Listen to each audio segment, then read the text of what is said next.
Alright guys, today we got another repair video here. I got an Xbox 360 controller, and as you can see, this button does not work. Whenever you push the control stick, it just kind of stays there. It doesn't spring back like it should, like the other one. So, I'm going to open it up and replace the joystick on the inside.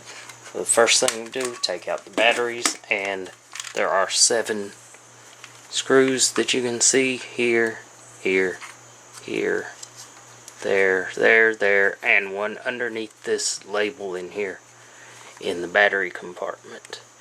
But I've already taken those out just to make the video a little faster, because it's not really that fun watching people take out screws.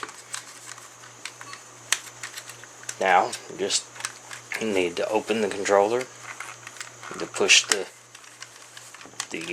triggers in so the case will come apart. There we go. Alright, now for the next part, just take and basically push in on the 2 joysticks to push out the motherboard. There. And just to keep from breaking anything, I'm going to go ahead and unplug these 2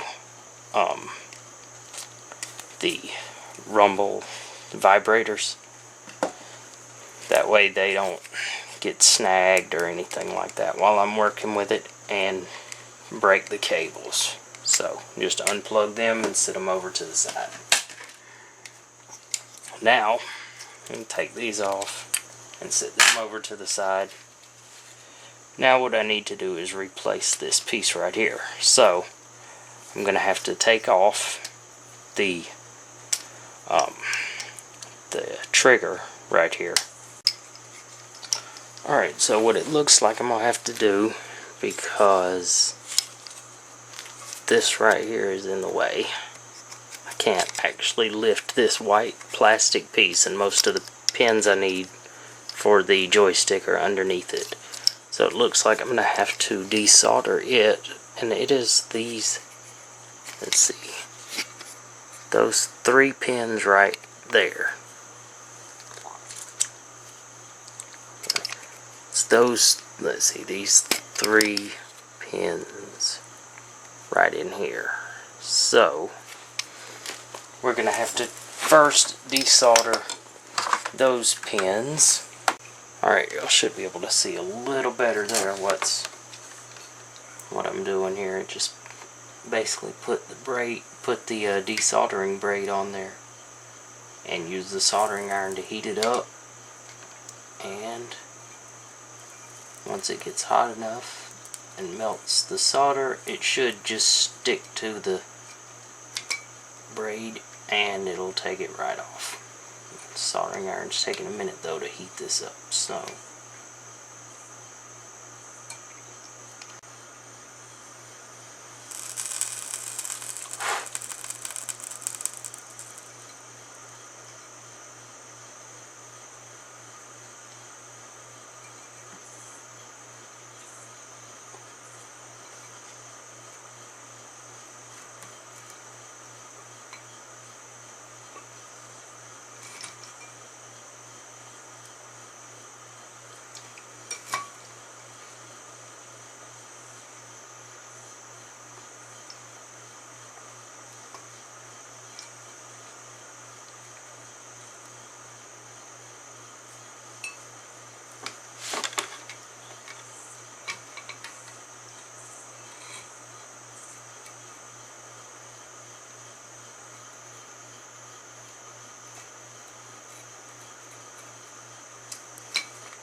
alright, I think that should be the last of it. So we'll let it cool down a bit. And there's a lot of pins to desolder to take this piece off, apparently. I've got 3, let's see, Got 3 here, 3 here. There's a group of 4 here, and then there's also 1 in each of the corners. So altogether that's like 11, 14 pins that I'm gonna have to desolder to take that out. So this might take a second.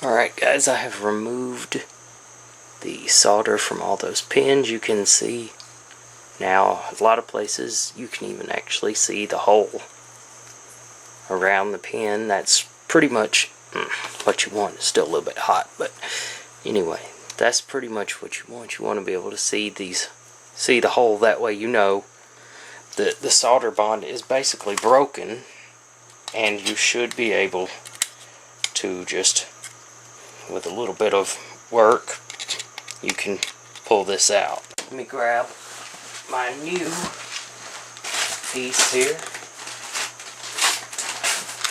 You can find these on eBay pretty much really cheap. Usually you can find them for around $1. I actually found a pretty good deal and got 10 of these guys right here for $5. So, but usually they're not more than $1, $1.50 a piece. And see, there you go. Looks nice, brand new, a little bit different color than the other one, which I guess that's something kind of interesting. They're a little bit different color, and on the sides too. I don't know how well you can tell, but yeah, they're a little bit different, but should work just fine. Also, I believe I've read that this is the very same kind of joystick that's used in your PS2 controllers. So if you have a PS2 controller, this should be basically the same fix. Now we just want to take it and make sure that all the holes are lined up. Okay, there you go. Just take it, and it's really easy to line up. You can't really mess it up because you got 3 pins on 2 sides here, and you got this piece that juts out, so it sticks out from the rest of it. And obviously if you tried to put it in over here, there's no holes for that, so it only goes in one way. And there we go. Now it's in. And now the part that I think is a lot easier actually than the desoldering. That's a pain, by the way. We need to solder all these new connections into place, and actually I'm going to do this. I'm going to take this and just dip all the little points right here in some flux. That helps the solder stick better and makes for a better connection whenever we're done. And now we just want to heat everything up until this solder will stick, until it will melt. And you want enough on there so that you've got a good solid connection. You don't need a whole ton. You don't need to, glob the stuff on there, but you do want a good connection. Okay, stop. Okay, fine. We'll work with it this way. Alright, yeah. And just heat it up again.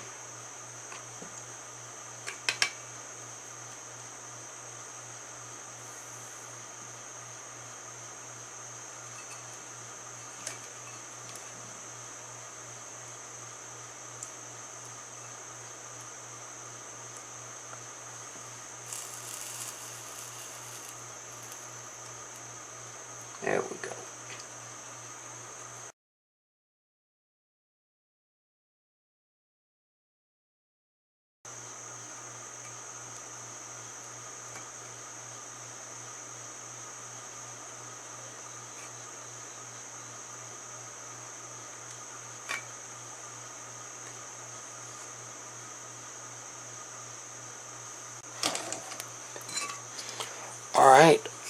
all those are soldered back in. It looks pretty good. And so that should do the job. Now, of course, got to put the switch back on that we took off. Now, we just need to take this and hook it back onto that. There's a little groove in there, and it just hooks onto that. Well, let's see. Okay, it hooks onto that, and then there's another little nub on it, and it goes under this little tab right here, like that, so that it doesn't come out too far whenever you're playing the game. Anyway, put that back on the end and slide that back in. Now you can see there, it's back the way it came, back the way it started, but I've got to resolder those 3 pins back so it's got a connection again. Otherwise, we're going to be without a trigger.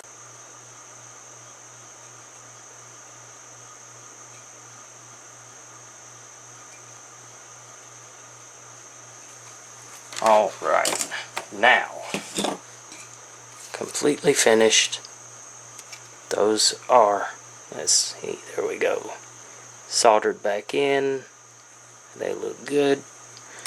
Everything still looks good. I didn't get the controller too hot. I know that can be a problem with soldering, but it doesn't. I mean, I can touch it and it's not burning me, so I would assume it can probably handle more heat than that. Now all that's left is to reassemble the controller, and you are finished. There we go, and you'll know you have it in all the way whenever this little gray piece right here sits flush with the white casing, or if you have a different color controller, obviously, but you'll know that it's seated correctly whenever those 2 pieces line up right. Alright, I'm going to put this back over here, and I just sit it over the top of the buttons, that way, over the top of the triggers. That way it just makes it a little easier. And then take and push those, the little springs in the bottom. You see right there, just push them up just enough so they slide into the little grooves in the bottom of the case that are made for them. And then the controller should just snap back together for the most part.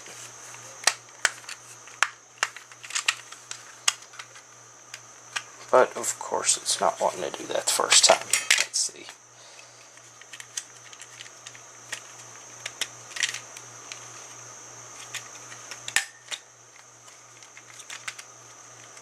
That motherboard is a little bit tricky sometimes.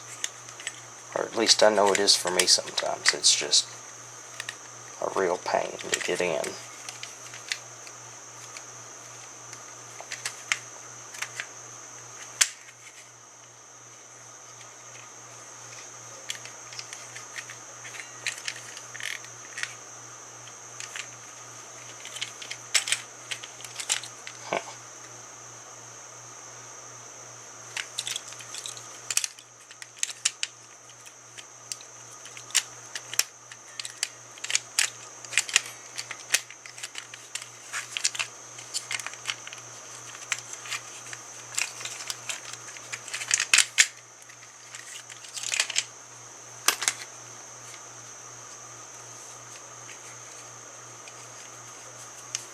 Alright, I'm going to try this again.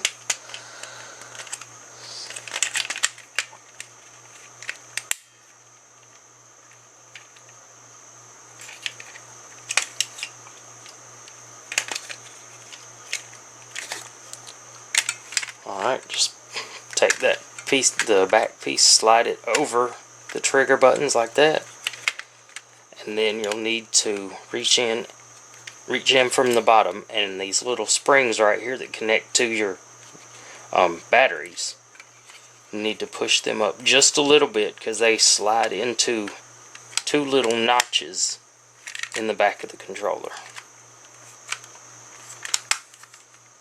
And then your controller just basically pops back together. And all you gotta do is put the screws back in and you're ready to go. Hope you enjoyed the video. Comment, like, subscribe.